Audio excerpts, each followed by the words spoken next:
It's on the other side. Okay. Call the meeting to order, and can we stand for the pledge of allegiance? Sorry. Not you. No, I. To the flag of the United States of America and to the republic for which it stands, one nation, under God, indivisible, with liberty and justice for all. As a legislative authority in Asheville, we impact the lives of families and businesses and schools. With such a weighty responsibility, we believe it is wholly appropriate to petition for help from a higher authority in the discussion, reflection, and dispensing of our duties as council members. A moment of silence, please.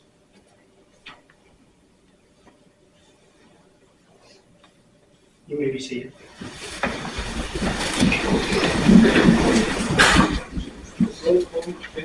Here. Dave? There. Daryl? Here. Jim? Here. Before we get started with the agenda, I have a statement to make. When I was moved from President Pro Tem to the mayor, my seat became vacant.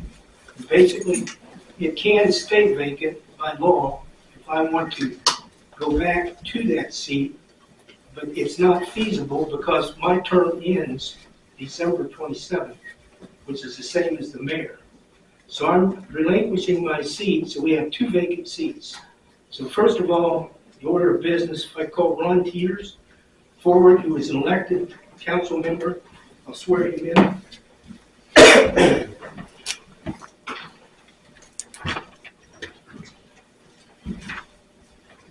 You want to raise your right hand, please?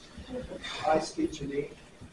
I, Ron Teeters, Do solemnly swear do solemnly swear to support the Constitution of the United States, to support the Constitution of the United States, the Constitution and laws of the state of Ohio, the Constitution and laws of the state of Ohio, and the ordinances and resolutions and the ordinances and resolutions of the village of Asheville, of the village of Asheville, and to faithfully and impartially discharge faithfully and impartially discharge and perform all the duties incumbent upon me and perform all the duties incumbent upon me as a council person of the village of Asheville, as a council person for the village of Asheville, Pickaway County, Ohio, Pickaway County, Ohio, according to the best of my ability according to the best of my ability and understanding, and understanding, and this I do as I shall answer unto God. and this I do as I shall answer unto God. Congratulations. You may have a seat.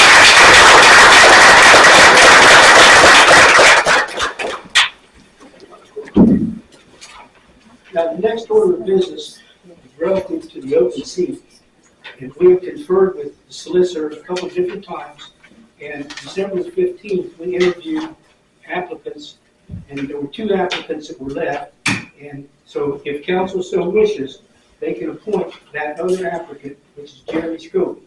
Council, it's your call. I move to introduce Jeremy to this. I'll second that motion. Okay, roll call vote. Jesse? Aye. Aye. Aye. Okay, Jesse, are you here? Jeremy? Will you come up, please?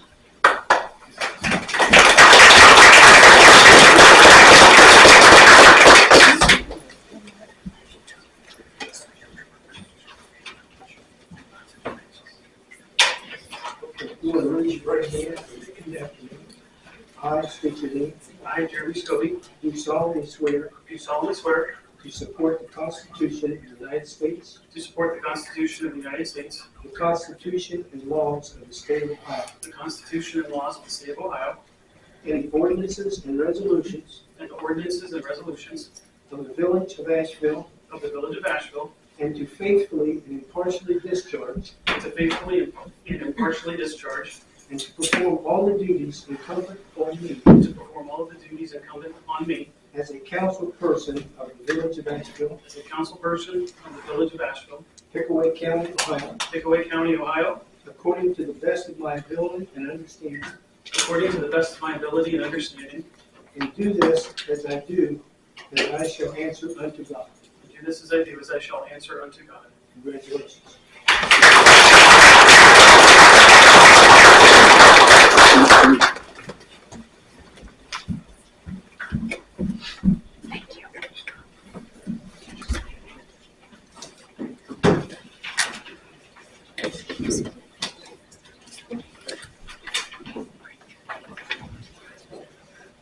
Okay, I need an approval for the December 15th regular session meeting, first, please. I'll make a motion to approve. Second, Second. all in favor, say aye. Aye. Aye. I need another approval for December 22nd special meeting to approve the minutes of that, and I thank Councilman Martin for taking a video recording of the minutes of that meeting. Oh, I need a motion to do. I'll make a motion. Second, Second. all in favor, aye. Aye. Aye. Okay, at this time, pursuant to the Ohio Revised Code 121.22G8, to consider confidential information related to economic development assistance, we need to go into an executive session, and I need a motion to go into executive session for that purpose only. I'll make a motion. Second? Second? Okay, all in favor? Aye. Aye.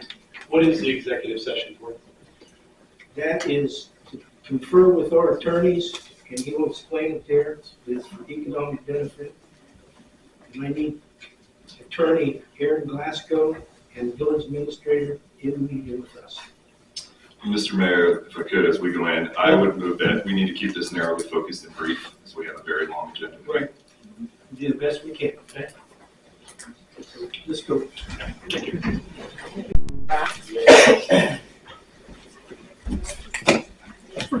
Make a motion to return to session? Yep. Second. Second. All in favor? Aye. Okay. We have a presentation from Edge Connect's data center discussion. Yeah. Are they here? No action from executive session. Right. Yeah, we're here. Okay, How you guys doing? you go ahead. Do you have- Not good. No, Is there anything up here? not good. No, Yeah, I think there should be some, slides. yeah, just.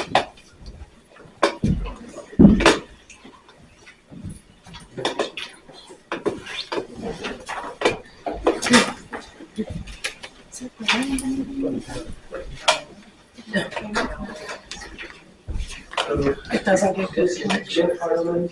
Yes. From data center folks. And they're going to give a presentation of what to expect. You got it. What to expect? What does that mean? Okay, cool, thank you. Cool, thanks for having us tonight, council members. Congratulations to the newly elected members. And public, thanks for showing up and hearing us out here. So I'm gonna just touch on a few things here that I think are important, and then I'm gonna run through just a little bit of an overview of kind of the location that we're on the agenda to speak on tonight, which is the annexation of the additional land of the 475 acres. I think the first thing I want everybody to know is like, I hear you and the rest of the project team kind of hears you as far as, you know, the concerns and questions around the project. Like, with a project of this size, we don't expect you guys to fully support a project that you don't know anything about. You know, and like, we're still in the early innings of putting together the design and the engineering to be able to provide, you know, very specific and detailed answers and responses to your guys' questions. So that's the first thing. You guys are reasonable, like, and we're not here tonight, you know, trying to cram all of this information down your guys' throats and you know, ask you to support it, you know, tonight and make a vote tonight on it. So that's kind of the first thing that I wanted to touch on. And then I've got a few just high level next steps of the project and some information. I read this to my wife before I came, and it was all in 4 minutes, so don't worry. The development agreement. So over the next 30 days, EdgeConneX and the Village Council will work on a development agreement. And so the development agreement is where the legally binding terms will be. And there's kind of three big ones that I highlighted. There's probably 50 of them in there, but kind of three big ones that I think are important for the community to know. And the first one is the amount of water that the project is going to be allowed to use. It's going to be very clearly defined in the development agreement. It's going to be binding. And the second one is the commitment to fund the water treatment plant upgrades. And then the third one is the financial revenue streams that are generated from the project. So how much money does the village make and things like that. So that development agreement is really the binding document around the entire project to govern it, to make sure that it doesn't just drill its own wells on the site and take water. It's got a very defined amount of water that it's allowed to use every day through the municipal water system. The infrastructure funding, so I think as many of you know, the EPA, mandated the water treatment plant upgrades. They're not optional, they're mandatory, and they're not cheap. And the question really becomes who pays. And the state, it doesn't just write checks to communities that, kind of irresponsibly reject economic development that is meant to fund infrastructure upgrades like that. And so the costs don't just go away; they don't just get absorbed, by the state. And so they get passed to residents and to tap fees, and ultimately they get passed on to the next generation, right? Because that's who's absorbing and inheriting the fees. Or in this situation, you're talking about a project that is, committed to funding and taking on that, responsibility and commitment to fund those upgrades. And I think the biggest thing that I hope that when we move forward in this process and people gather all the information, the development agreement, becomes more defined and you start plugging in actual numbers and actual terms, is the impact of the schools. And so, I don't know how many people in here have kids in the school system, but Or graduated. you're talking life-changing opportunities for kids in a school system that are, the reality is, look, AI is not coming. It's here. Like the workforce that students graduating in the coming years and in the next decade plus, they're going to enter a workforce that is night and day different than the workforce that the previous generations entered. And the Taze Valley voters have denied and failed to pass a levy 2 years in a row. And the educational resources and technology to prepare these students for the next generation workforce that they're going to enter and they're going to compete for jobs, and those aren't free. Like there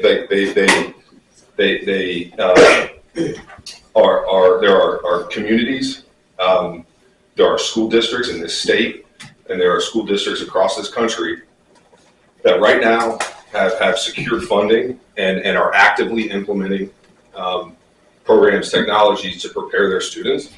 And I know that for an absolute fact because I just got done doing the Millersport data center project with Walnut School District out there.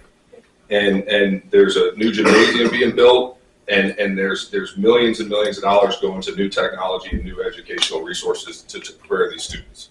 And so that's not me speculating, that's not me making something up, that's real. And so, you know, at the end of the day, you look at this project, you look at how it fits into the community, and you start to look at the pros and you start to look at the cons. And I think as we move forward, I just believe that as the community learns more, council members learn more, and this becomes more defined, you know, you'll understand how fortunate it is that this project is sitting here at this, you know, at this time and offering up, you know, what is offered. So with all that said, I'm just going to touch real quick on the location. So this is written. I've already talked enough. You're good. So this is the outline of the site, and so I just kind of want to talk a little bit to like, okay, you know, you know, why would we get this far down the road on proposing a data center in this location? And so as far as the industrial activity around the site, I mean, you've got 200 acres on the southern 200 acres that's already, you know, annexed and zoned, you know, limited industrial. And then you can kind of go around, right? And you've got a concrete and asphalt plant. You've got high voltage power lines. You've got Highway 23. You've got, you know, aluminum manufacturing that's adjacent, that's right next door. You've got a Class 1 railroad that carries all 9 material classes for the Department of Transportation. You know, and so when we say like, okay, you know, why, when we study sites and we look at sites, like why do we believe, you know, this site was appropriate to advance and bring to the community and start to discuss? And this is one of the reasons. You've got 2 farmers, you know, really 3. You got Mr. Dresbach, Mr. Black, and Mr. Pence that have owned land for a long time and have all understood that this project was going to benefit the community and willing to sell their properties. And so, Thank you for that. Love that. Good neighbors. so the area in white right there is obviously the area that's you know, seeking the annexation and then the rezoning, and it's just kind of a little bit of a different visual around. You know, the purple shows the industrial activity around that area, and then kind of highlighted at the top there. I'm sure some of them are probably in the room tonight, but a lot of the adjacent neighbors along Wiegand Road we've been working closely with, and making sure that they're informed and have you know, opportunities to you know, sell their properties if the project moves forward and stuff. So that's That's funny. sell their properties. So then the rest of the team here, we got Macy, you know, with the EdgeConneX. We got our engineer here, Paul. We've got Steve, who is part of the power generation facility, to kind of talk through some more Are we information. going to be allowed to ask questions? We should let him speak and finish his speech first. Okay. Mayor, Village Council, thank you so much for allowing the project to provide a little bit of an informational briefing on the project. I know there's some cases as well, and just from previously the open house that we held as well. As Jeff had mentioned, we do have 2 project engineers here, one from the data center side and one also from the energy center on-site electrical generation side. So truly, thank you again, but the purpose of us providing this brief informational reading to you is to be able to answer your questions that you might have as we go through the project. Kind of summarize design, aesthetics, infrastructure, environmental and regulatory processes, as well as respond to any questions that you might have along the way. There you go. Okay, so we have provided here 2 preliminary renderings as well for the proposed project. And these are low-rise, 1-story facilities. They're not multi-story facilities. To comply with the local standing code code that is in Asheville. The phased project would be in 3 phases. So we would start with the currently already annexed and zoned 200 acres that are in Asheville that are zoned for limited industrial. And so we would start from the south, that's the southern portion of the project, and then phase going north based off of customer demand or, if applicable, and zoned into the village.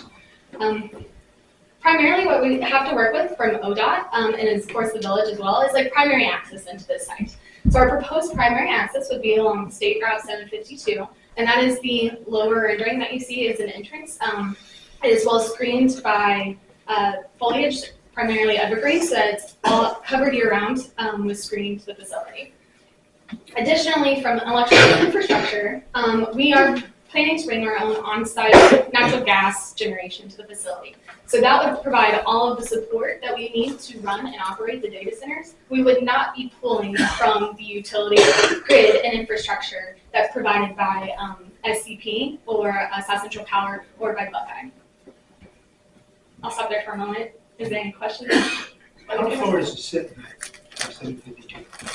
Yeah, the setback is minimum of, I believe, 150 feet for just an entrance point, which we can do with our fences, because they're way back from the street. And then all the other zoning regulations, I believe, are 45 feet minimum based on our heights, and we're achieving that, and we'll provide 20-foot landscape buffers if there's any sort of adjacent residential properties to the LNA property.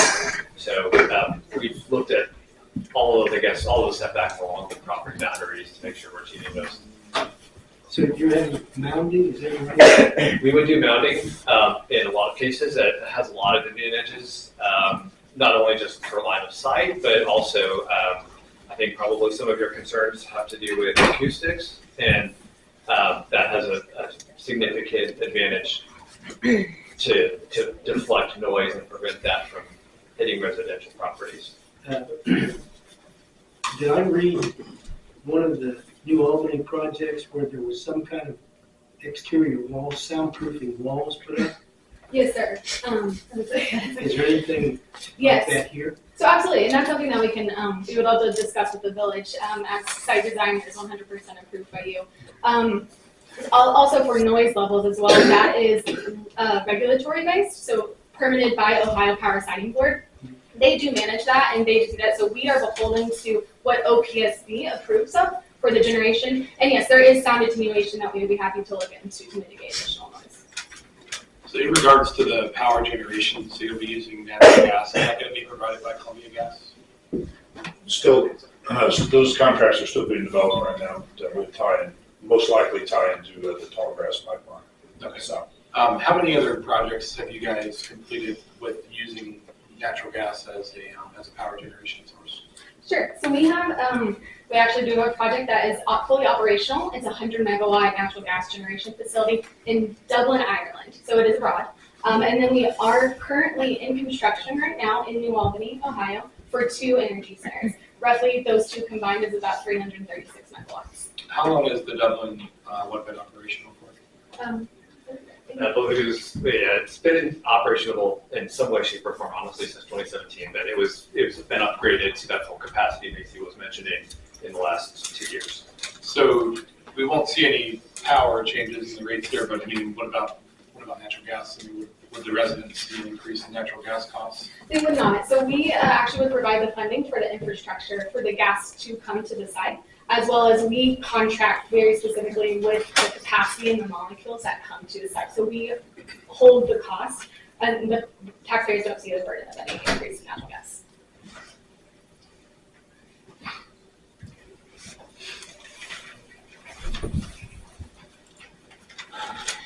To kind of do a little bit more, I think we did kind of just touch on this. Setbacks and screening is what we're proposing for, of course, the evergreen foliage and as much landscaping as possible, ferns, mounding, just provide that aesthetic view on that side that you can't see, but as well help with acoustics, as Paul had mentioned.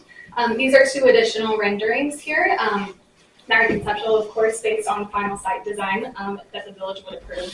But this is just from what it looks from a northwest street view from Lincoln Road, and then as well as from the eastern side of the portion of the property near the railroad, kind of looking from Hemingway, which is where our closest residential neighborhood is. From the noise standpoint, we've kind of touched on that a little bit. Of course, this is all being engineered, and we can work on sound attenuation as well, but must be approved by the Ohio Power Siting Board on the decibel levels.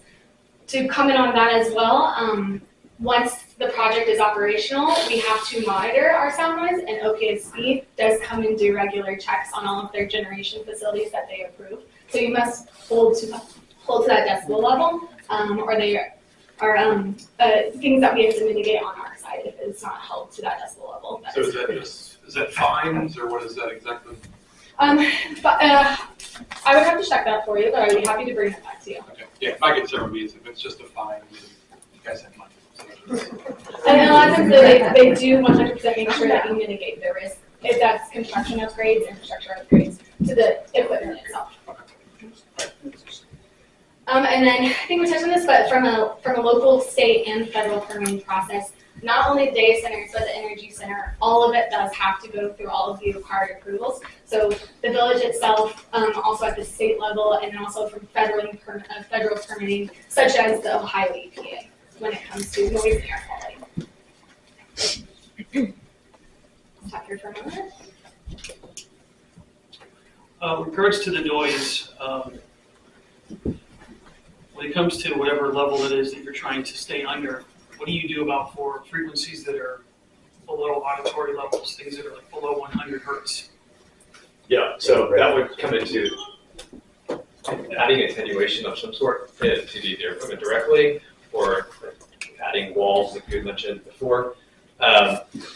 Those low frequency noises are troublesome, and those are very heavily monitored from the perspective of regulatory standpoint, because everybody is aware that those can cause health problems without people knowing, right? So we don't just gloss over that. All the equipment manufacturers that we consider have a full band of noise values that they publish across the wide range of frequencies, and that allows us to perform analyses even before we're getting into the construction stage to make sure we're not offering something that's going to be a problem long term. And if it is required, we'll implement additional attenuation to achieve thresholds that set forth by OPSB. You're using gas generators, do you have a backup diesel system or what? No, sir. It's all gas generation. So we'll have adequate gas generation with backup provided via gas. Okay. And how many megawatts are you planning this facility would it require? So for the data centers, would be roughly 490 megawatts IT capacity. How much? I can't hear you. Oh, I'm sorry. 490 megawatts IT. It's 2 buildings, only 2 buildings of data centers. And for the generation side, it's about like a 1.4. So roughly 650 megawatts for the generation. And that does include the backup redundancy, so that way we don't have to have diesel generators.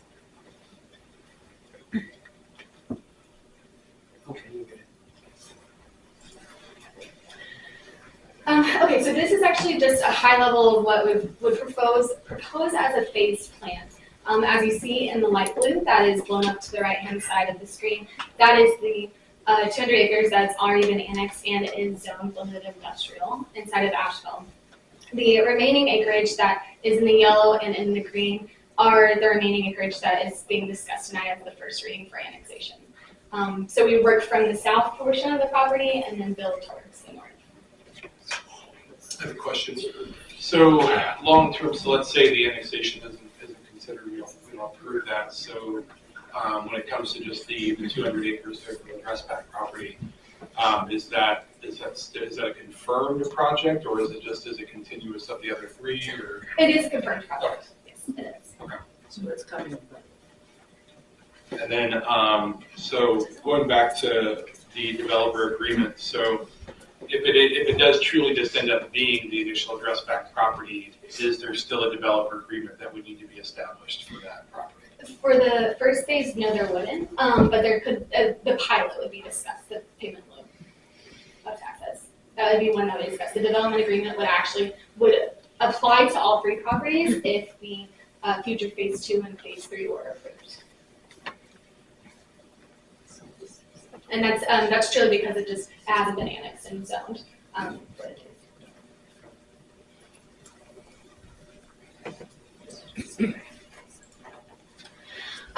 2 things that I think we have touched on, but we'll touch on them just a little bit more. I know that there are questions. Is very much around how do we design to mitigate air quality concerns and how do we design to mitigate water resource concerns. So the project we designed for specifically is, of course, going to be natural gas. Permitting standards have to be upheld that we are beholden to by Ohio EPA. Now, Ohio EPA, they also provide a permit, which then goes into the Ohio Power Siting Board permit as well. So it is a kind of double regulated project from a generation side. So that we know that there are no health and safety concerns to any of the surrounding neighbors or to the community as a whole. From a compliance review, there is quite a long process. It's very tedious. It takes many, many months to get through from both the Ohio EPA and the Ohio Power Siting Board. And so that process has not started yet, but that's just, it takes many months, anywhere between 9 to 12 months for those processes. And then governmental, regulated by those agencies here in the state. As well as water resources. Water resources, we do design our data centers to not have any evaporative cooling. We do a closed loop system, which means 90 to 95% of the water that is filled inside of our closed loop system is recycled. We do not draw water every single day for the data center, as most of that stays already within the data center itself from the first fill. And just for context of that, the Google data centers you see when you drive down 23, that's evaporative cooling. What's the secondary system that cools the heated water? Yeah, so it's a refrigerant system, just like you would have on your house. So that chills the water, but instead of using a coil like you have inside your furnace, that takes air and transfers that heat to refrigerant. It circulates the water through a coil that then transfers that to refrigerant. So no additional water is used in that secondary system. That's correct. Would you direct this discharge water as your kids bathe in it? Oh, there's no discharge water, so you wouldn't be doing that. It's contained within the system. That's not true. 100% all the time, there's never any maintenance? How about atmospheric evaporation? Yeah, so once again, it is a closed loop system, so this is contained, and we're not demanding water for daily use and cooling day to day. So once again, that just kind of goes back to the point that Macy has here on the screen of our water usage is we're maintaining a 100% contained system. Cooling is not demanding a significant consumption for the data center on a day-to-day basis. It's think of it as like a radiator on your car or something similar. And then we're also implementing just typical site development requirements to make sure that our stormwater quality, so your comment about bathing, or we would be complying with all state regulatory requirements for water quality off of the site. So that is not something that we are glossing over in any of this process by implementing a closed loop system. So how many gallons of water are you looking at? System. Understand that you're saying 90 to 95% of the water will be recycled. What happens when this system fails? Yes. What remediations are there? Because to use your radiator analogy, my first car was a beater, had a horrible radiator. I was putting antifreeze in it all the time. Yeah, yeah. And I think, I'll let you answer, please. Yeah, so typically we would be implementing surfaces on site wherever there was external piping that would prevent any contamination of the groundwater. So that would mean we don't install necessarily a bed that would be permeable all the way down to the water table. It would allow cleanup in an environmentally friendly way should that happen. And it can also be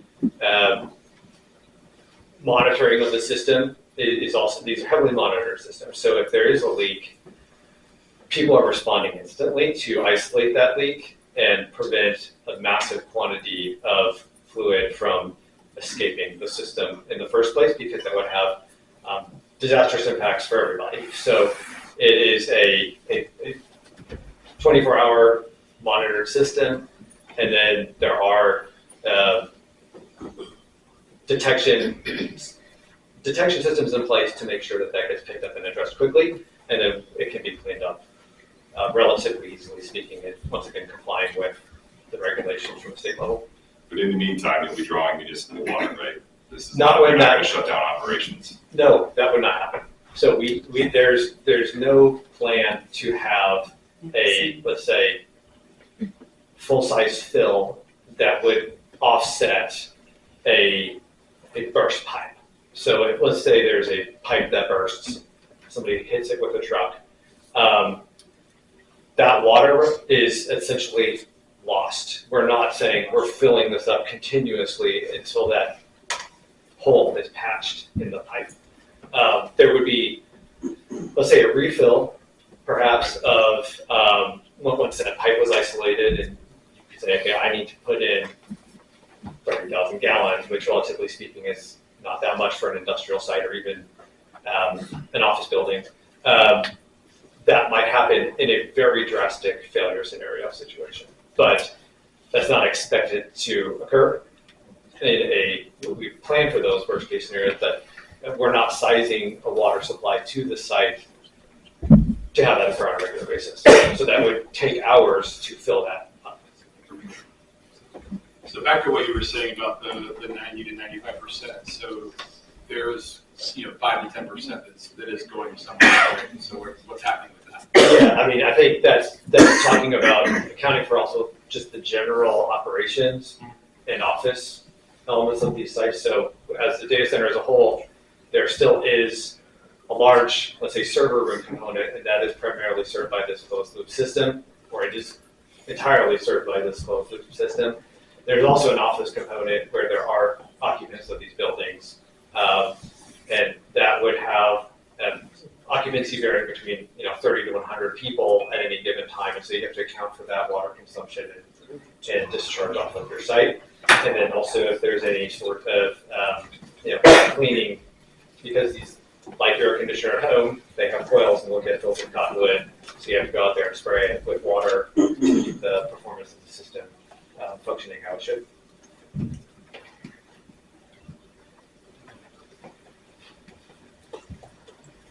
So you're telling us that you will not need to pull 5 to 10% of the water back every month? Is that what you're telling us?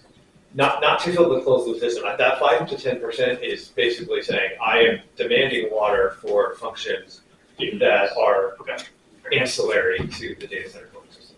Flushing the toilets. And how often does this system need to be flushed?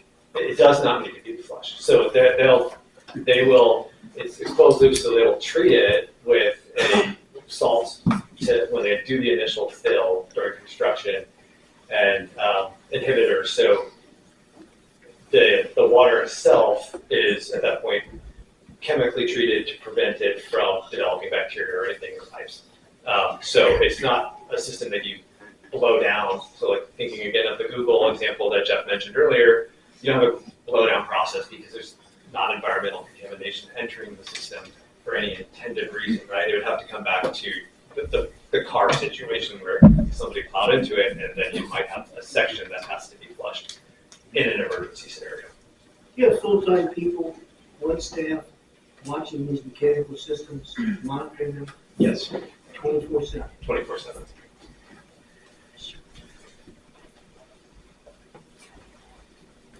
When you develop these plants, do you sell them like to Germany or China, and you sell just the assets and then the liabilities are left to go away? No, we do not. So actually, EdgeConnects is the developer, the owner, and the operator. So we are in charge of the facility full time. We don't sell our assets off to others. Okay, you want to go ahead and finish your presentation? Yes, sir. So we can get through this? Absolutely. Thank you. So I know we touched a little bit. This is one thing that we wanted to touch on, as we did have some of these questions from the community when we were here for the open houses around revenues towards schools. And yes, part of the project would provide revenues back towards Case Valley. Providing funds for either new athletics or academics, as well as the question was raised around even AI training. So EduConnect has actually implemented educational programs for artificial intelligence and data centers from teacher support as well as students as well. We've implemented that program across public schools in Union City, Georgia, as well as it's been across the district of Newark, New Jersey as well. Have you talked with our superintendent and the school district board about all of this? We have not yet, but that's a part of the steps. I just wondered, because as of Saturday, no one had heard anything about this, and I was. We have had conversations with the superintendent. It did say on the thing that questions from the residents and the council, so we are residents, we can ask questions, is that correct? I just answered your question. We have had conversations with the But superintendent. nobody's told us anything. There's nothing to tell you. Yeah, there is. You have had, You have to had come. conversations. So or tired they've of had hearing about that. conversations. That's two different things. Nothing to talk about right now until something's on paper and is legally done. Well, Lily, Until you all get all the details worked out, then you're gonna tell us. That's what it sounds like to That's me. it. Could you finish up, please? Yes, sir. So that we can continue with the meeting. Yes. There's going to be another town hall in a couple of weeks, and there's an opportunity to ask questions at that point. And I don't know who's on the program, but we need to get through this, so go ahead. Are we not allowed to ask questions? At this tonight? point, I would like to have them finish their conversation, please. And no questions Right allowed? at this point. Sure. No questions allowed to ask them? It's in the ordinance. I'm So, I'm You guys asking, gonna be here? it's in the ordinance, are we allowed to ask questions? No. In the ordinance, that's just what In, it was for. Okay, please. So, go ahead. In lieu of, yes, of course, and in lieu of time, I understand. So additional outside of, we've talked about the development agreement as well, and so that would provide additional revenues. We were committed to helping with infrastructure upgrades, paying for that. That could benefit not the project, but the community as a whole. Additionally, municipal revenue outside of this. We're not coming in and asking for tax abatements that we're not going to provide payment in lieu of taxes. And so that'd be something for discussion that we would like to have the opportunity to have a working session with the village leadership at the point in time that's appropriate, and that you're ready for that as well. And then just this is the last slide, I promise. Just wrapping up a little bit. This is just an informational briefing for mayor and for the village council. We kind of talked about from the regulatory standpoint of what the project is required from a local, state, and federal level. Coordination, we want to have continued coordination with the village council going forward as we talk through working sessions, as well as when the time is right for the town hall of understanding exactly what the scope that you would like, timing, and materials, so that way we can be prepared to also engage with the public too. Okay. That's all. Okay, thank you very much. Thanks so much, appreciate it. Do we have another presentation? I don't think so. No. Okay. Oh, no, that was just in case. We'll go through the departmental reports.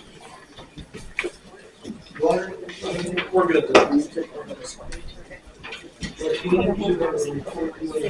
I just gave you guys a report, but we're good. Police department. It's not a bad idea.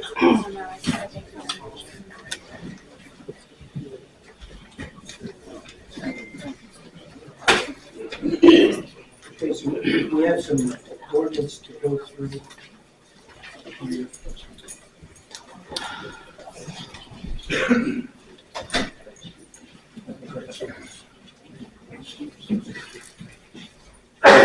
The first ordinance is 2026-01, an ordinance creating a municipal electric utility to be known as Ashville Public Power.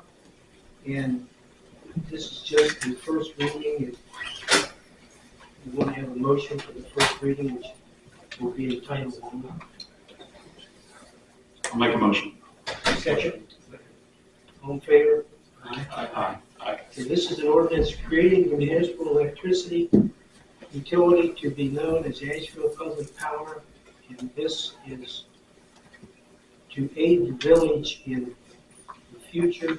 If this data center would go forward, that any municipal electric tax that's generated would come to the village and not stay in Ohio. That's the first reading, and we'll have 2 more readings as we go along in the next meeting and the meeting before we go. The next ordinance is 2026-02. Can I have a motion to read this reading? So moved. Second? Aye. All in favor? Aye. This is an ordinance increasing the rate of pay for non-police village employees and declaring, do you want this declared as an emergency? I would like to have it tonight because it affects the upcoming payroll. Okay. So you have a revised statement on your desk that is the proper way to waive the second and third reading. I need somebody to make a motion for that. Mr. Mayor, may I Yes. please ask a question and ask Yes. a question of April while we're here? Certainly. Okay. April, I told you I was going to ask. So I stopped by April's office today, and I think it's important for folks because I've been hearing a lot and having a lot of questions around what does it mean to have an emergency? What does it mean to waive second and third reading? Frankly, a lot of what I've seen is that you put a town hall on and then you're going to do this as an emergency, so it's a moot point.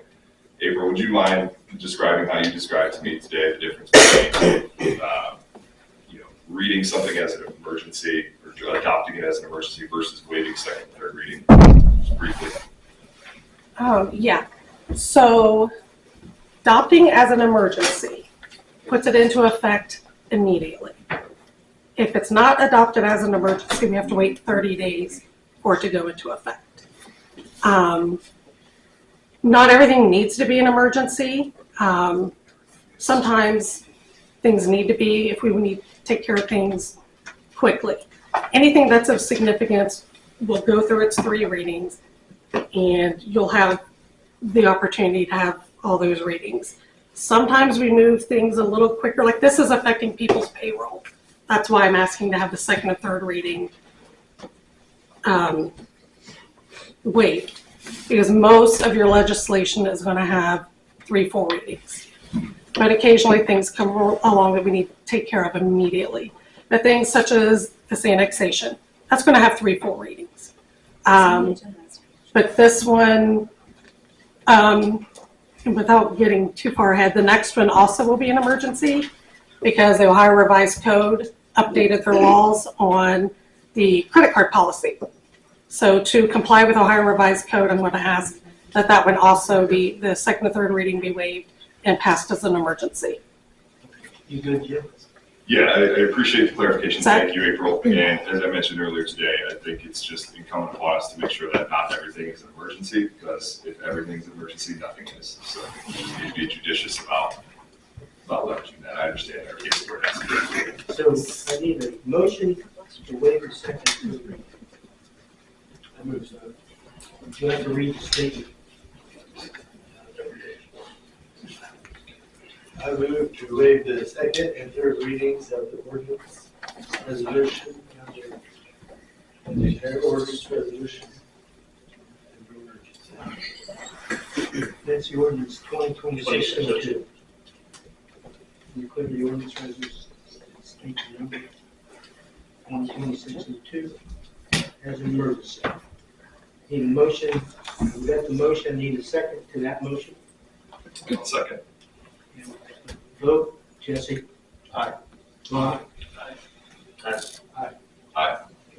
And I would also like to note, sorry, to pass it as an emergency, since we have 6 council members, we have to have 4 votes at council to make it pass. So just because somebody might want it to pass as an emergency, council, it takes 4 of those people to make it pass. If only 3 vote on it, it does not pass as an emergency measure. It would take 30 days to go into effect. If this was unanimous, that's fine. Yeah. Okay. Well, thank you for that clarification. Just to be clear, you just voted to waive the second and third reading. You have a second motion. Yes. Okay. Yes. To accept it. So I need a second motion to adopt the ordinance. So if we could read the second phase of your paper there to make that motion to adopt this ordinance 2026-02. I move to adopt ordinance resolution number 2026-02 as an emergency. Second, Second. all in favor of this? Aye. Aye. Okay, that's unanimous. Okay. All right, so the next one is 2026-03, and motion for first reading. Motion first reading. This is an ordinance amending the Ashville credit card policy and declaring an emergency. And as April just stated, that's due to some changes in the state audit. Yeah, Ohio Revised Code. So I need a motion again to waive the second and third readings. First, 2020-26-03. I'll make that motion. I move to waive second and third readings of ordinance resolution number 2026-03 and declare ordinance for resolution 2026-03 an emergency. Okay, they have to be two separate motions. Yes, I know. I'm going, I've got to pass this one. He tied it all into one. We'll do the second. You have to vote? Yes? Yes. Vote? Yes. Yes. Okay. So we have a second motion is there. We need a motion to adopt this resolution 2026-03. As an emergency. I move to adopt ordinance resolution number 2026-03 as an emergency. Second? Second. All in favor? Aye. Aye. That passes. And the next one is the resolution. This is not an emergency. I need a motion to read this resolution 01-2026. I'll make a motion.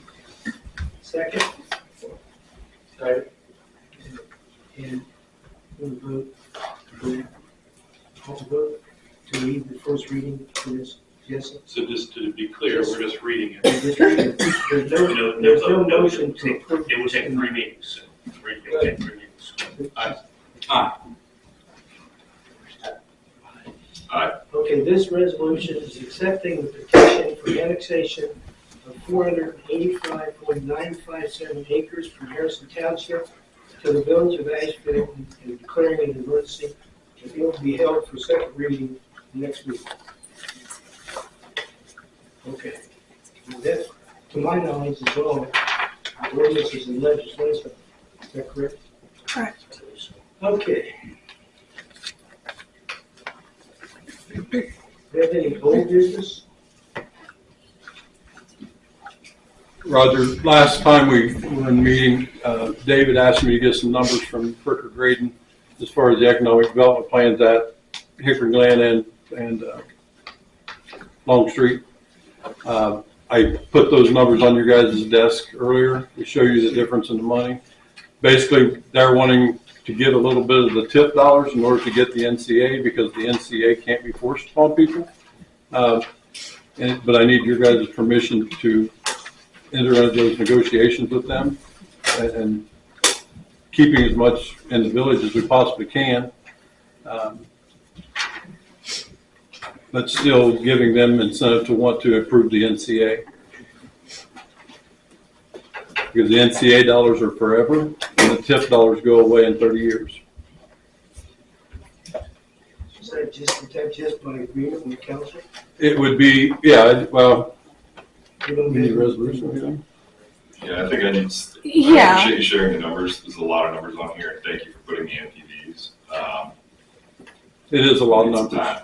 Yeah, because I'm still not, candidly, I'm not sold on the benefit for a housing development of giving incentives at this point in time when we have such challenges to our infrastructure. The incentive is being able to collect the NCA dollars because we can't just put them on there. They have to agree to those. That's the incentive. Sure, but that's 30 years from now, right? No, that starts day one. And without sharing and working together, then we end up with the TIP and it dies in 30 years. I tell you what I'd like to do is, and I appreciate you doing this work, I really do. But this is the first time I've looked at it. And I'd like to take an opportunity to look at it and maybe discuss it at our next meeting. I just got it today. Yeah, I understand, no, and I appreciate that. But as Jeff was saying, there's a lot of numbers and it's right here, and my eyesight's not that good, and so we'll, but No, that's fine. I mean, if council doesn't mind, I would rather take a look at this, have all of us take a look at this, and then maybe discuss it a little bit more. I'll make a motion to table it till next week. I think it's. one thing you want to look on there.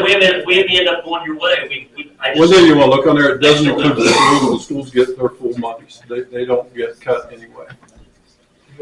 We won't need a motion, that's just information, and it'll come up at a later date. Decide if we're gonna solve that thing. I just want to study some of these numbers a little bit. Okay, just want to get to your name. Another or.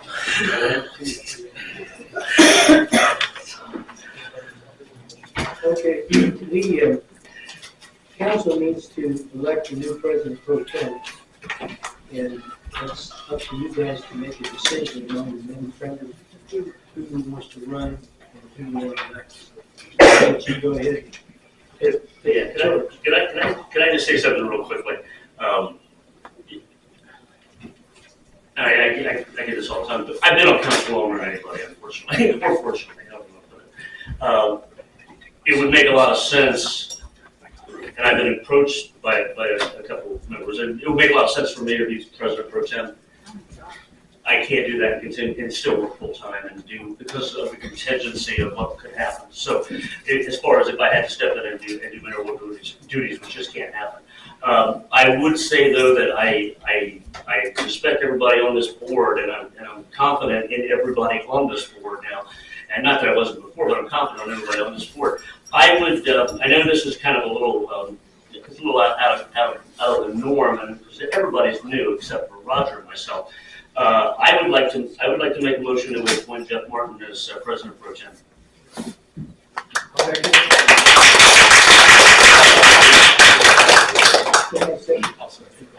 Did you get the second, April? Yes. Okay, vote, yes, vote. Yes. Aye.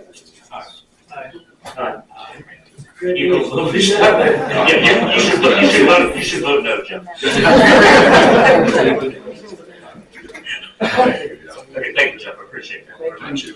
Thank you, Council. Seating arrangements, basically, the way you're here now will be 40 years, okay? See? And committee appointment. Yeah, I don't know if there's a committee appointment sheet on your desk or not. I will get that to you, I'll set that up. And I have to revise it now. Chairman. So get that to you before next meeting.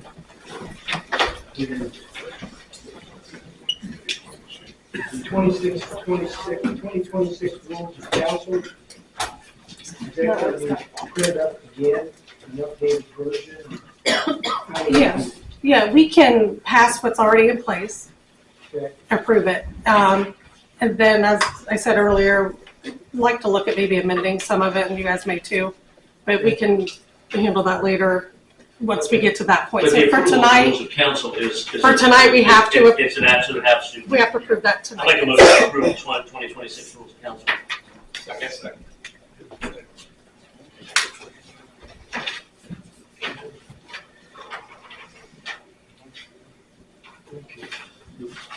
The committees, did anybody who was on the committee last year have a report? Oh, no. We need to pass our calendar, the meetings calendar. Yeah, I don't see that, okay. It's on the back of your agenda. Oh, yes. I'll make a motion that we approve the 2026 council committee of the whole schedules. Second, Second. all in favor? Aye. Thank you. Committee reports. So I can say that the West Side Park, as I put on Facebook the other night, the playground equipment is on order, and it'll be 12 to 14 weeks. And then thanks to the service department, they will put it together. And it should be in the spring, ready to go, and hopefully it will benefit people in the whole county to that point. As far as my request, I would ask parents, and I noticed that there's a lot of motorized scooters and motorized bikes that seem to be growing in the village. And talk to your kids that they're subject to motor vehicle laws. We don't want somebody hurt, or somebody to get in an accident.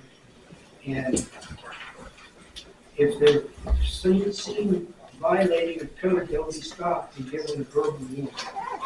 And the second time, they may be given a written warning. We don't want to do that. We just want to protect the kids. And so if you talk to your kids, we appreciate it. Do you have anything, April? Yeah, the last thing I have is we need to appoint Dave to be an authorized signer on all of our bank accounts. You need a motion. Make that motion. Second. Wait a second to appoint Dave to sign. Yeah, I'm second, Dave. All in favor, say aye. Aye. Yeah, and I've got 4 or 5 people here who want to speak.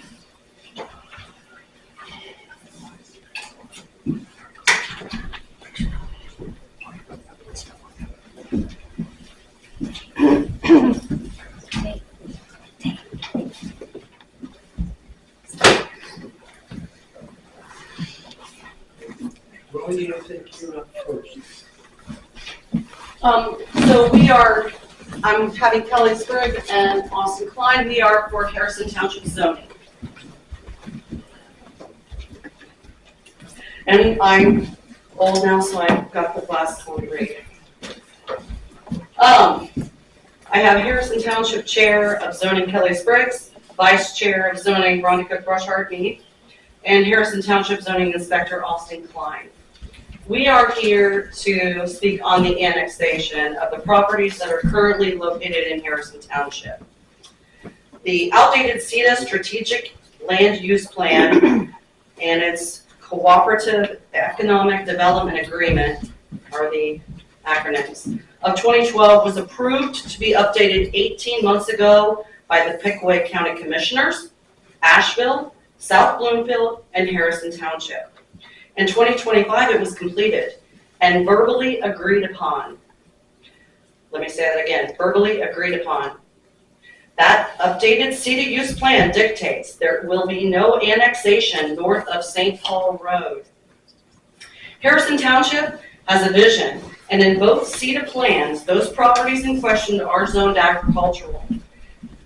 The big difference in the updated CETA use plan is the annexation line.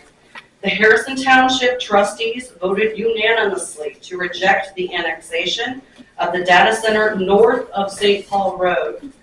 Please see enclosed letter from trustee Donnie Mays, which I brought some copies and I'll give to you guys here in a second. Northern Harrison Township has designated areas in the Jed and Rickenbacker development. You clearly would be sandwiching in all of the residents between the Jed and Wigan Road.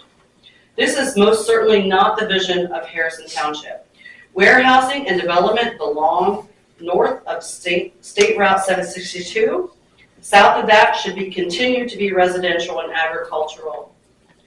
In 10 years, what do we want our community to look like? We want to attract businesses based on the newly updated CETA use plan. Hospitals, grocery stores, retail, and flex industrial should be the plan for the already zoned areas in Asheville based on feedback from residents. I will also just give you a side note, Asheville zoning should consider if data centers fall in the category of flex industrial. In Chapter 8, Section 2, Paragraph 6 of the outdated 2012 CETA use plan, it clearly states, in absent of major changes, the plan should be refreshed periodically every 4 to 6 years. And keep in mind, this is 2012, so we're way past that. To update progress, document changes, and make minor adjustments as necessary. This was completed in 2025 to document updates to prevent any annexation north of St. Paul Road. We are about preserving Harrison Township. and we do not feel like we should be losing land that belongs to us. Wigan Road to St. Paul Road should continue to remain in Harrison Township, and I urge you to follow the verbally agreed upon updated city use plan that all of us, Harrison Township, Ashville, County Commissioners, and South Bloomfield, put 2 years of effort in to complete. That reflects our shared vision of the future of Northern Pickaway County. In closing, the 2012 city use plan is outdated and does not reflect the times we are in now. We should be protecting the agreements made by our trustees, municipal leaders, and our commissioners have made to protect our rural heritage and the invasion of warehouses. We understand this is a huge responsibility for Ashville Council to determine the future of Northern Pickaway County. We are a community, we are in this together, and we all want responsible development as well as keeping our small town charm. Thank you. Thank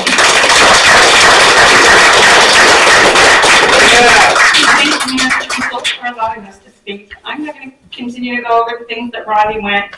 And my comments to you changed a little bit after I heard the Connex presentation, so I've been over there furiously scribbling, so if they seem kind of out of sorts, I apologize. Edge Connex is not going to stop with this land grab. And following the last meeting that I attended here and spoke at, since that date, I have been approached by residents who live on Wigan Road. And Edge Connex continues to use that Wigan Road boundary. We have residents on the north side of Wigan Road who have already been approached by Edge Connex about purchasing their house, tearing them down so that they can build a power substation to support their facilities. Once they get that, they now have access to hundreds of acres more of the Chris and Christy Pence land. So my question to you is, how much further are you going to annex? How much more will you allow them to grab and ask you to continue to support and put the residents paying that bill? Also, are you going to annex all the way to 762 because it seems like that's where they want to go? They want to take it off.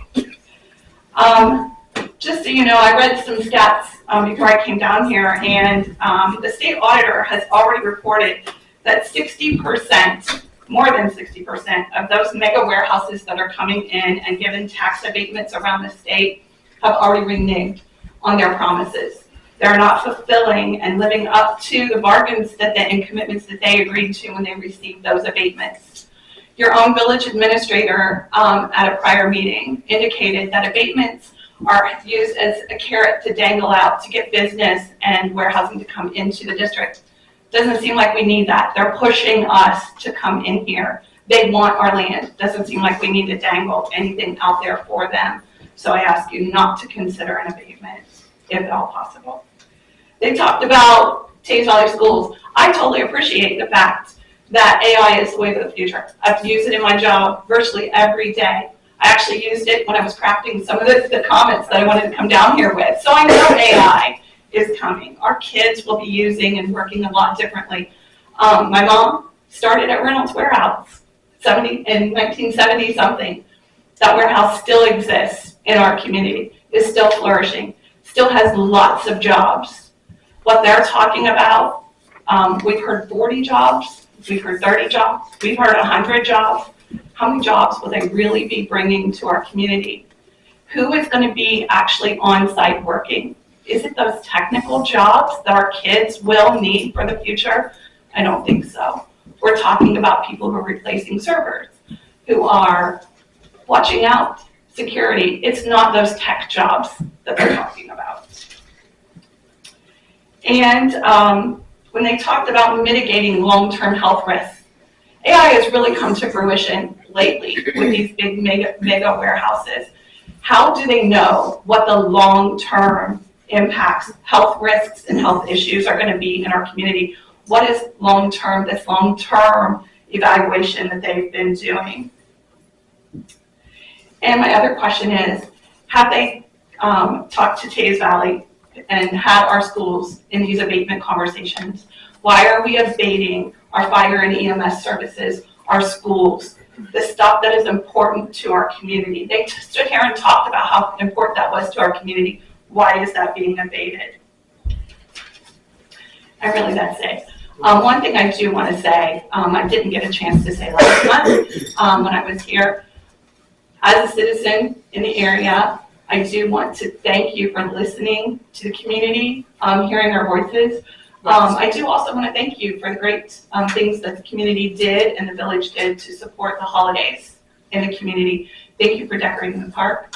Thank you for giving me the opportunity to put a tree out to honor my husband and his fight with leukemia.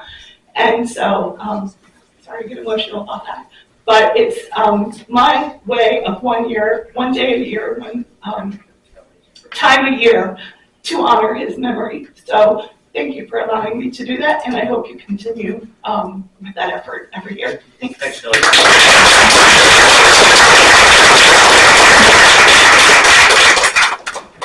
Everybody knows my opinion of this, but I'm gonna try to lighten this up a little bit. What I've heard is a lot of empty promises. You're willing to sit here and take on, a couple hundred acres above and beyond what you've already got for a promise. That's no different than me telling you that when I hit the lottery, I'm going to give you each $1 million. There's several things that play into this. First, I've got to play the lottery. Second, I've got to win the lottery. Third, I've got to not renege and run off to Mexico. So why are we annexing a couple hundred extra acres above and beyond what you've already got? Sounds like it's already done deal. For a maybe. Is that your legacy? Is that what you want to live with? Like, we thought we were going to come out of this pretty good. Now it really wasn't as good as we thought it was. Do we want to take that gamble, or do we just want to limit that risk and not have the eyesore that we could potentially have? I think at this point, from the sounds of it, we need to minimize the damage and just hope for the best. Why are we trying to get ahead of ourselves here? Yeah. That's right.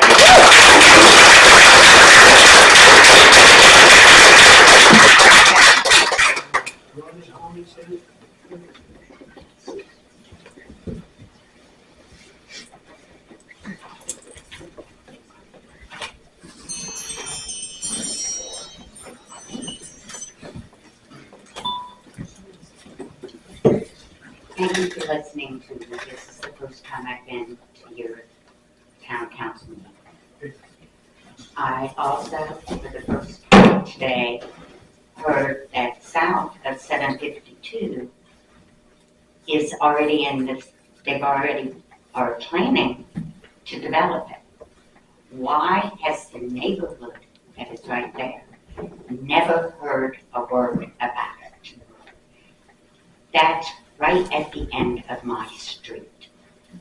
45-foot easement from the backyards of my neighborhood. And they have already planned everything that they are going to do there. But they have not fulfilled a full development plan or put it before the public. Why is the other side, the 482 acres north of 752, sounding like it's going to be approved also? Why do you approve these conglomerate businesses that can affect our health, our safety, all that destruction going on for years? You drive past Google, even out on 23, the road is pure mud, dirt, and rocks. I don't want that in my neighborhood, but you are not giving us a say in it. Why can this not be put on the May ballot for people to vote on what they want? Yeah. Yeah.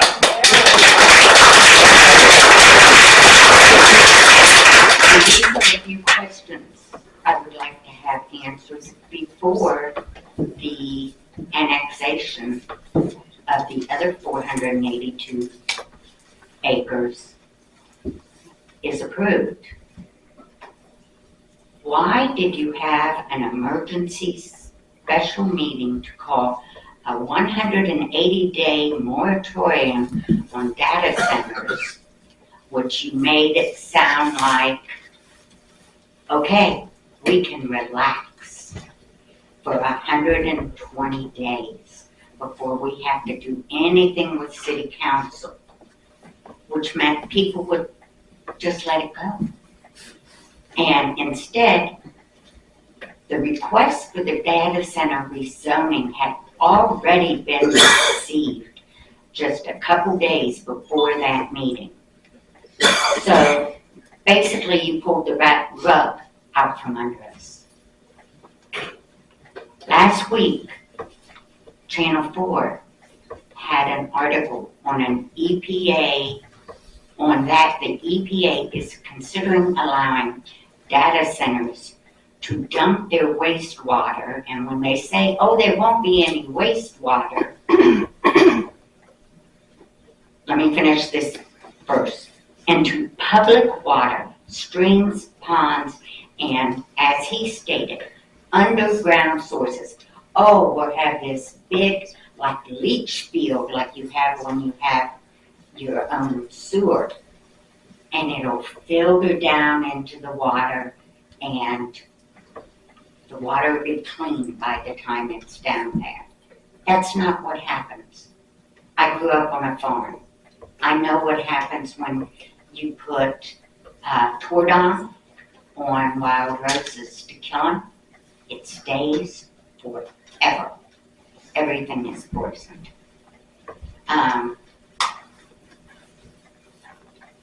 Sorry, I got off topic. No, I got on topic, but off the schedule.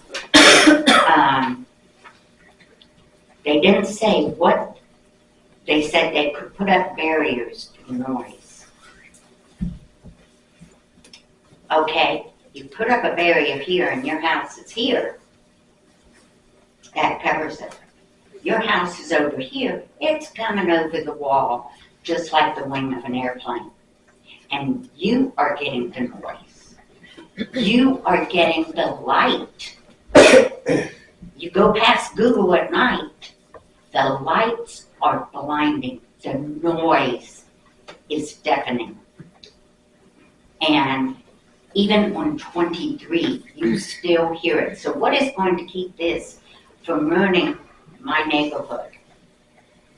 And last but not least, what is this project going to impact the residential property values in Ashville and South Bloomfield?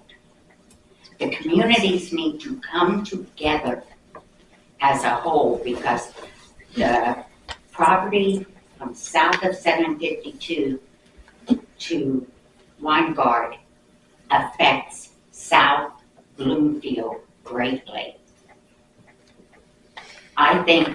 I see no reason why you are rushing into this so fast, except for the $35 million. In 15 years, Asheville and South Bloomfield will be gone because it will be overgrown with more and more big industries. Thank you. Thank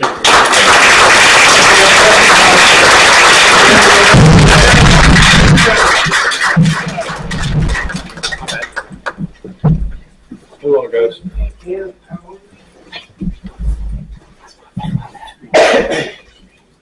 These are 5 minutes. 5 minutes. Can I go ahead? Okay. Good evening. My name is Anna Powers. I'm sure many of us here tonight have watched Taylor Sheridan dramas such as Yellowstone, 1923, and Landman, which vividly depict how corporate interest and government backroom deals can harm the people who actually live in small communities. The central theme in Yellowstone is tension between progress and preservation. The same tension is now playing out in our rural community as data centers seek to move in. These developments are often negotiated behind closed doors, accompanied by incentives and tax abatements that local residents never voted on, yet we are expected to bear the long-term environmental, infrastructure, and financial consequences. While outside interests benefit, it is our community that absorbs the lasting impacts. The promise of progress is used by those in power to dismiss or silence local opposition.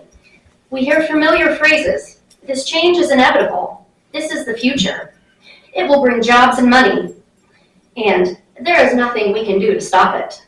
In reality, the jobs promised are typically very few and highly specialized. The infrastructure burdens and environmental risk, however, will remain with us and with our future generations. Meanwhile, the majority of profits will leave our community, leaving our residents with an environmentally hazardous eyesore that offers little local benefit. Our land represents our past, our present, and our future. It is central to our identity and our legacy. Once compromised, particularly on the scale of a 675-plus acre data center, it can never be fully restored. Data centers are designed to industrialize rural areas, requiring permanent infrastructure changes that, once done, can never be undone. What may be framed as a step toward economic growth often leads toward irreversible consequences for a small town way of life. Too often these changes begin with what seem like minor decisions here and there, a zoning change, a permit approval, or a temporary agreement. Yet history shows that such decisions can quickly spiral into community unrest. Our opposition to this data center is not just some rejection to progress. We are asking to understand and weigh the long-term consequences before any decision is made and before any agreements are finalized behind closed doors. When local residents are excluded from decisions about our land and our homes, conflict is inevitable. Public opposition and protest are not obstruction, they are participation. We have the right to transparency and accountable leadership when decisions directly affect our lives. Wealthy outside interests arrive under the banner of progress, making grand promises while local communities are left to pay the true cost. Our land and our people are treated as expendable. It has been suggested that any community would welcome an offer of this nature with open arms. Well, we are not that community, and we respectfully ask Edge Connects to go find that grateful community elsewhere. All we are asking for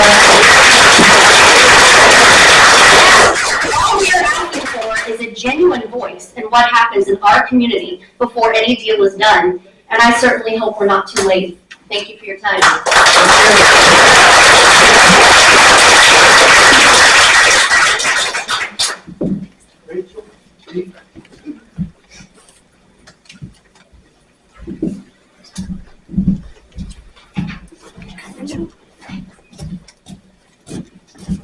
Thank you, Mayor and Council. And I actually wanted to respond to a few things that were said by Edge Connects and Mr. Hireman. Are they still here? Just because we listened to them. I'm hoping that they're here listening to us as well.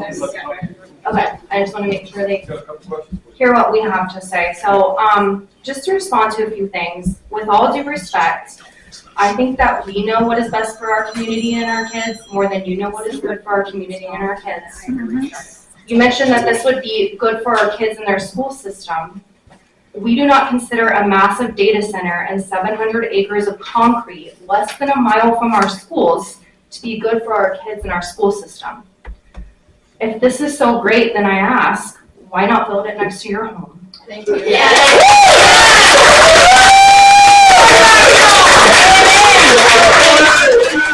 What's in your backyard? We talked about cost. You talked about cost being passed down to the next generation. And personally, there is no amount of money you could throw at us to make us accept this project, because we do not consider the health and our well-being of our children to be up for sale. Thank you. Next, I would like to read an open letter that a group of residents got together and published. On behalf of the residents in Asheville and northern Pickaway County, we want to speak openly and honestly. After conversations, questions, and meetings, one thing is clear. The data center that you're proposing is not what our community wants. It does not reflect who we are as a small community, and it doesn't honor the values we live by. It doesn't protect the future we're working so hard to preserve for our families, our farmlands, and our way of life.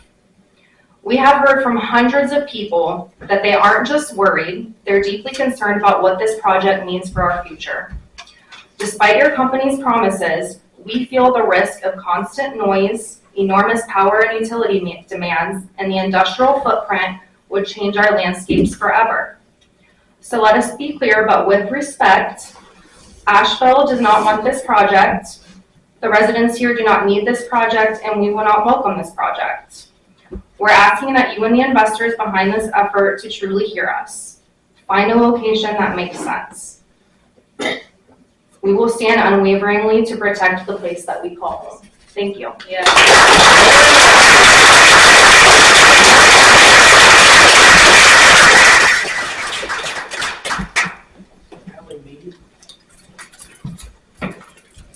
I believe I have to follow that.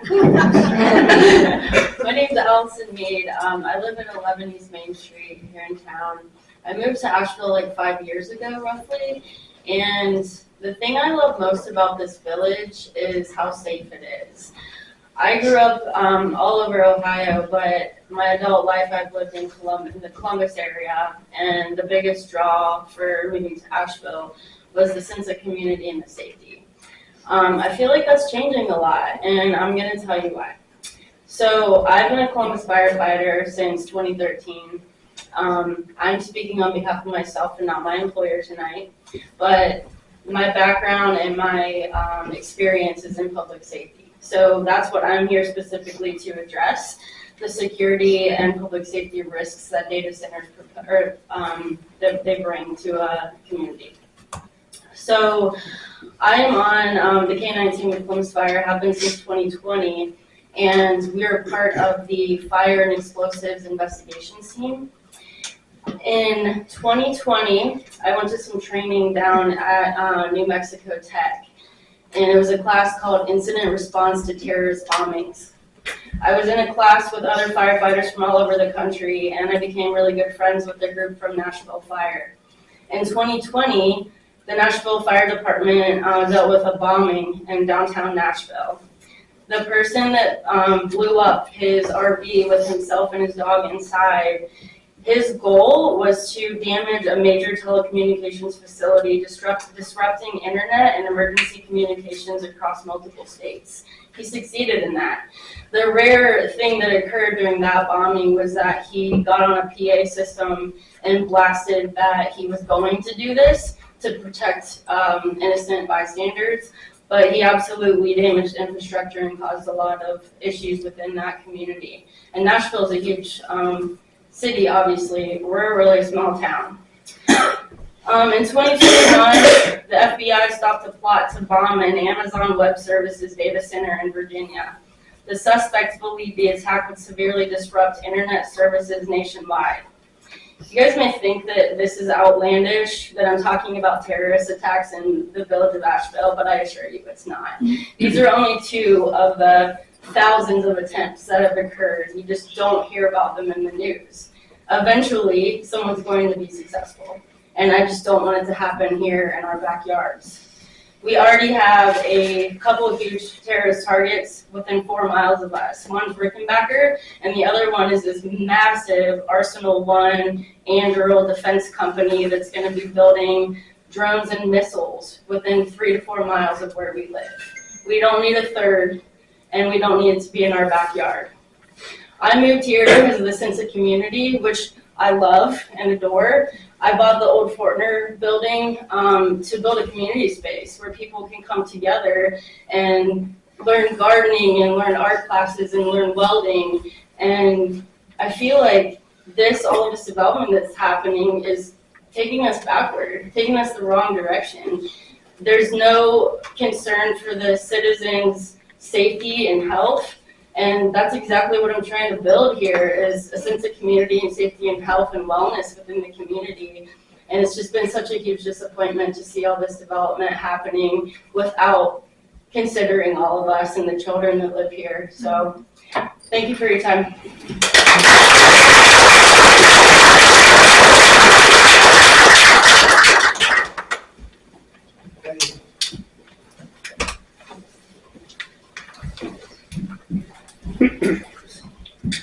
Hi, Patty Hamilton, 22798 Morris Slice Road, Stoutsville, Ohio. And you say Patty Hamilton doesn't live in Asheville. No, I don't, but I have friends and family that live here, like I've said before. And just as you know, data centers are coming everywhere. I've talked to people in Clinton County. I've talked to everywhere. I'm just thankful that they're not right in my backyard. But that was one question I also had was, are the Edge Connects people, are they living right next to it? That was a very good question that Rachel asked. That's awesome. And I want to talk about, just as you guys just did 2 new council members, you swore an oath, right? Each of you, to uphold the ordinances tonight. And I want to remind the council, again, I know this is my broken record, so you can just listen it out.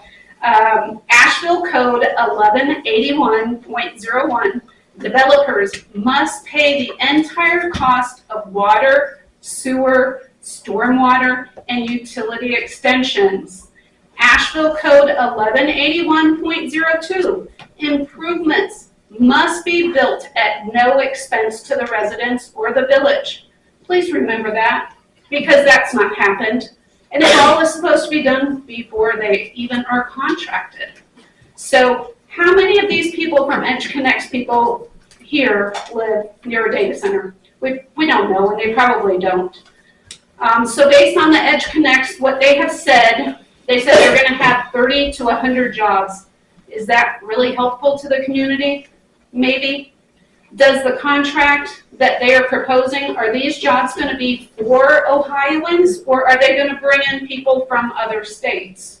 California, Arizona, is that what they're going to do? That's the biggest thing that I have seen. Every single contract that we make, we give these huge tax abatements to these companies, and guess what? You have people, you have 500,000 Ohioans that are delinquent on their property taxes. They're not getting the tax abatement. So why are we giving them to the corporations? Why is that? I don't understand how we can even dare to do that. I mean, putting somebody, giving them delinquency and telling them you're homeless now because you didn't pay your property taxes, but you'll give a corporation, give them that.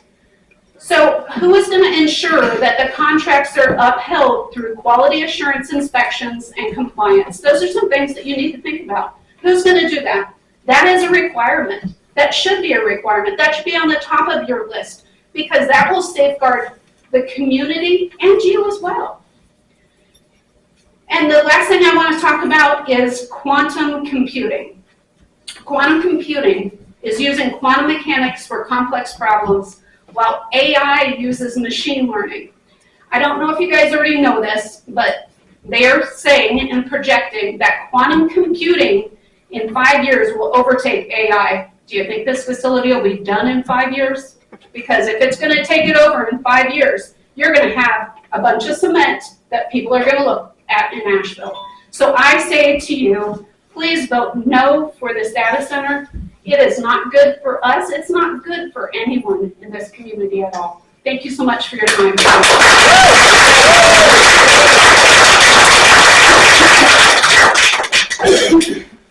Okay, that's the end of the comments. Any other council comments?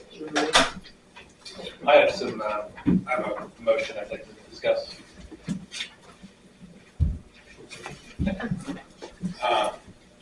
I don't know if we consider it a motion or just new business or.